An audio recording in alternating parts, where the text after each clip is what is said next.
Guess who's back? Me, Junkyard Monaro, and we are fresh off our international television debut. We did the Farm Truck and Asian show. If you haven't seen it yet, check it out. It's pretty cool. A bit tricky here in Australia because you've got to get a VPN number, VP number. I don't know how it works, but we sorted it out. It's not too hard to do. You can do it.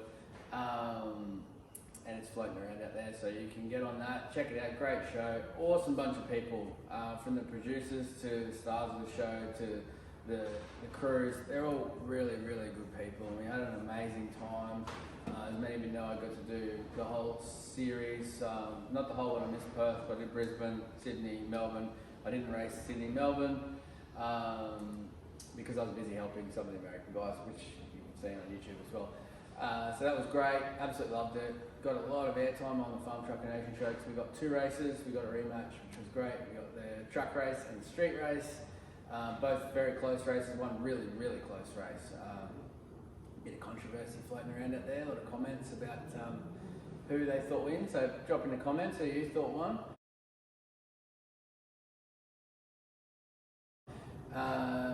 And yeah, so it's taken a long time to get from where we did that. And speaking of which, we did a video behind the scenes as it happened, but we couldn't tell the result, obviously. We were under contract, so that video did really well, over 80,000 views, but we're only 8,000 subscribers, so a lot of people watching, not a lot of people subscribing. I don't really pump the hair loss and all the other friggin' collab ads that people do to make money off these channels. I just do it because we enjoy it. We enjoy doing the content. It's good to get involved with your community associated with the business and Motorfab. So to do YouTube actually costs money because we're not actively pumping merch and all that sort of stuff. So the least you guys could do is bloody subscribe. So get on there, click the button, do the thing, enjoy the content hopefully. And we'll enjoy making it. I'm sorry we don't make it very often. It's very bad for the statistics of the channel to do such irregular uploads. And that's just the thing. I'm still very hands-on in the business, and the business is getting big very quick. So it's very difficult for me to make a lot of YouTube content. So I do what I can, but I'm hopefully going to start doing a lot more. I say that a lot, but we're here now, we're doing it. This episode you're going to see some Torana stuff. We haven't forgotten about the old 6-second Torana project. It's still been happening. For those of you who follow my socials, you would know that the Torana is a lot further along than when you guys last saw it on YouTube. But what we're going to do is we're going to pick up where we left off, and we're going to scoot through it pretty quick to get you up to where we're at now. And because some really exciting stuff's about to happen with that car, so I want to get you guys back up to where we're at, and then show you guys the cool things we're about to do with it.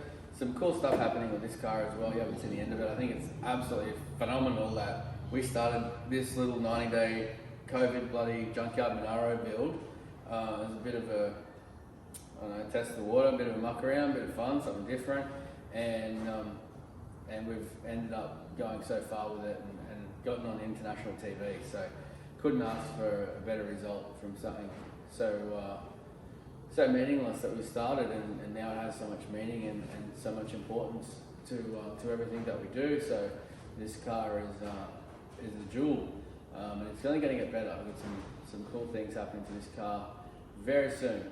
So enjoy the show. We'll try to get back as much as we can and back on the tube, and please like and subscribe and click the bell and knock yourself out in the comments while you're at it. Thanks for your support, and thanks to the guys who've been there from the start. Really appreciate it. Thank you. Righto, where we left off, the awesome guys down at Pulsar Turbo had sent us up these lovely mirror image ball bearing billet wheel units for the Torana, and we set about mounting them in the best way that we could for weight distribution for no prep style stuff. So we were focused on that and heading into the small tire no prep realm. Righto, turbo manifolds, part 1. So we got header flange, what do you get from there? Turbo flange, nice little 3-inch V-band. We're going to have a pipe off that somewhere for the wastegate. We're gonna have a collector to get our 4-into-1. Our primary tubes are, there we go, this one's easy to see, 1 7/8 inch. I made the header plate so it fits nicely in there. We're gonna put the heads a little bit bigger, big as we can. And yeah, that's it. So we've got to fit it all in there. And on the ute, I try to make everything, when this engine was in the ute, equal length. This time, we were making an effort to make it similar, but I don't think it really makes that much difference. So we'll go as close as we can to equal length. We're not going to get all technical about it this time around. So let's get into it. Rightio, so that's our collector. You can see to go 1 7/8 inch, they can't press it out of 3 inch, they go 3.5 and then they go down to 3 that way, which I don't actually like that sharp bulbous transition. So it's a lot of extra stuffing around, but we've got these cones. We're going to cut, that's 3 inch that end up to 3.5 there, and then cut the collector down, use a nice smooth transition rather than the sharp one to that start stage, and then that'll get us to our 3 inch bend.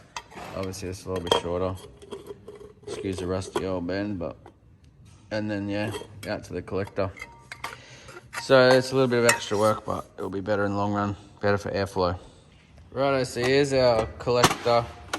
It doesn't seem like a lot, and you could probably get away with it, wouldn't make much difference, but to me, the whole bit that makes power of a collector, gas charge comes in there out of the cylinder.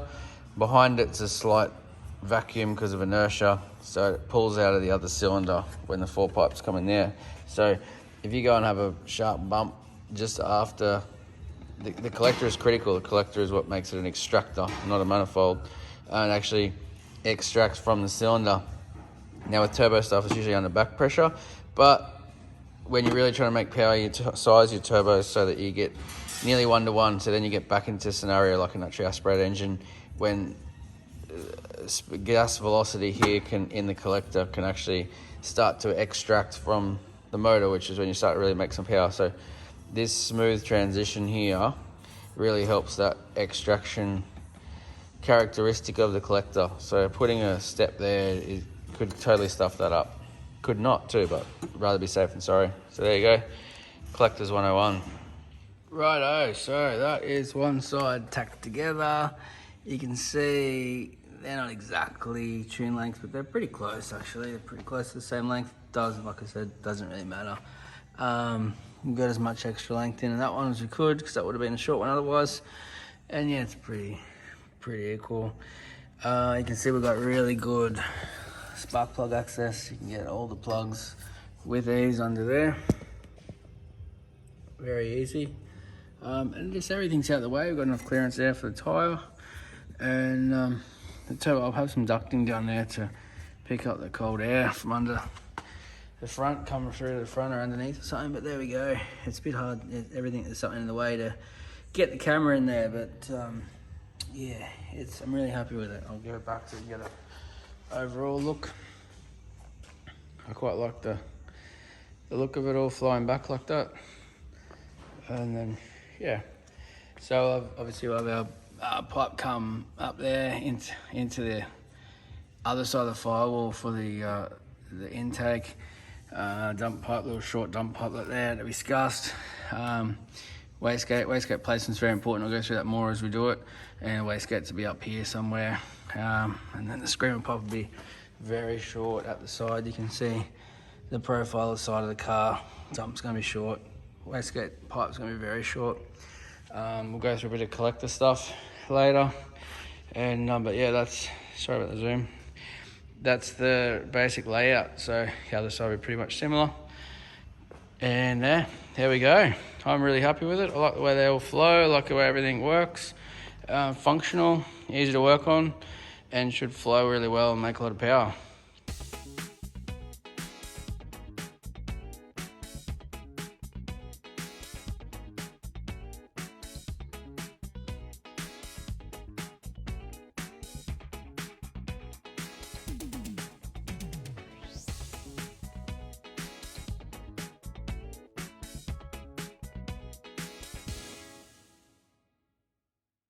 Next job, intake manifold.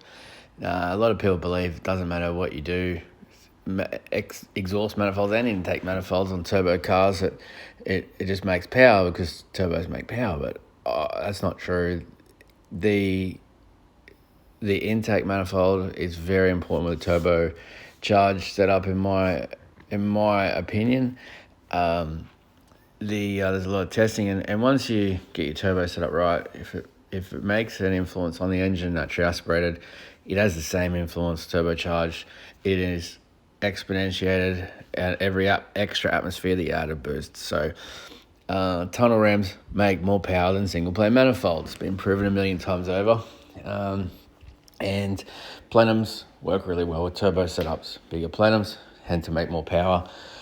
So what I did here was I didn't really want to go and spend $9,000-$10,000 on a fancy billet manifolds that are getting around. And I wanted to do something cool, a bit of a little side project on its own. So what I did was did a bit of homework, found the next best thing flow-wise I could find, which for a small block Chevy 23-degree head was this particular tunnel ram, which turns out it had a little bit of racing heritage about it, so I probably shouldn't have cut it up, but I didn't find that out until after I'd cut it up. But yeah, well, it all adds to the story, right? And then did some homework. The Holley High Ram top is one of the best tops on the market for distribution.